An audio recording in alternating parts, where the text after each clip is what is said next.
സങ്കീർത്തനം 23:4. മരണത്തിൻ്റെ നിഴൽ വീണ താഴ്വരയിലൂടെയാണ് ഞാൻ നടക്കുന്നതെങ്കിലും അവിടുന്ന് കൂടെയുള്ളതിനാൽ ഞാൻ ഭയപ്പെടുകയില്ല.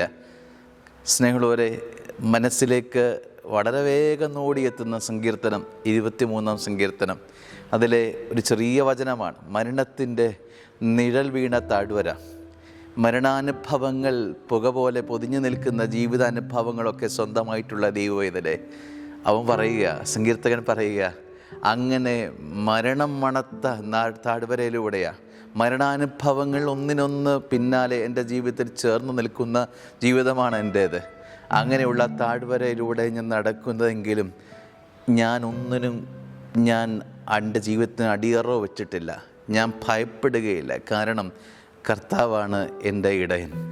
എൻ്റെ ഇടയത്വം, എൻ്റെ ജീവിതത്തിൻ്റെ സുരക്ഷിതത്വം കർത്താവായ ഇടയൻ ഏറ്റെടുത്തിട്ടുണ്ടെങ്കിൽ മരണമെന്നല്ല, അപമാനമായിക്കൊള്ളട്ടെ, തിക്താനുഭവങ്ങളായിക്കോട്ടെ, പട്ടിണി ആയിക്കൊള്ളട്ടെ, മനുഷ്യൻ മനസ്സിലാക്കുന്നില്ല എന്നുള്ള അനുഭവങ്ങളായിക്കൊള്ളട്ടെ, ആ ജീവിതത്തിൽ എന്തുമായിക്കൊള്ളട്ടെ, നിൻ്റെ കവിൾത്തടത്തെ നനയ്ക്കുന്ന എന്തനുഭവമായിക്കൊള്ളട്ടെ, അതിൽ തേങ്ങലിൻ്റെ ഒരു സ്കോപ്പ് അവിടെ ഇല്ല. കാരണം എന്താണെന്നറിയാമോ?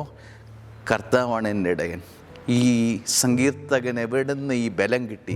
ജീവിതത്തിൻ്റെ ഏതനുഭവങ്ങളിലും അവനെ പരുവപ്പെടുത്തി ഇടയൻ്റെ ആ വലിയ ബലം, ഇടയൻ കൂടെയുള്ളതിൻ്റെ സുരക്ഷിതത്വം ഈ ജീവിതത്തിൻ്റെ നാൾ വഴികളിൽ ഇവൻ തിരിച്ചറിഞ്ഞിട്ടുണ്ട് എന്നതുകൊണ്ട് ദൈവവേദന നിനക്കും അതേപോലെ തന്നെ അവൻ്റെ സുരക്ഷിതത്വം അനുഭവിക്കാൻ കഴിയണം. കർത്താവാണ് എൻ്റെ ഇടയനെന്ന് പറയുമ്പോൾ എൻ്റെ എല്ലാത്തിൻ്റെയും മേൽനോട്ടക്കാരൻ കർത്താവാണെന്ന് അസന്നിഗ്ധമായി ഈ പ്രഭാതത്തിൽ നിനക്കൊന്ന് പ്രഖ്യാപിക്കാമോ? ജീവിതത്തിൻ്റെ ഏതനുഭവങ്ങളിലേക്കും നോക്കി, മരണം പോലെയുള്ള നനഞ്ഞ ഏതനുഭവങ്ങളിലേക്ക് നോക്കി കർത്താവാണ് എൻ്റെ ഇടയനെന്ന് ഹൃദയം തുറന്ന് പ്രഖ്യാപിക്കാമോ? അവിടെ ആരംഭിക്കുകയാണ് നിൻ്റെ സുരക്ഷിതത്വത്തിൻ്റെ അടയാളം. സ്വർഗം നിന്നെ മുദ്രയിട്ട് വേർതിരിക്കും. ചേർന്ന് പറയാം, ആമേൻ.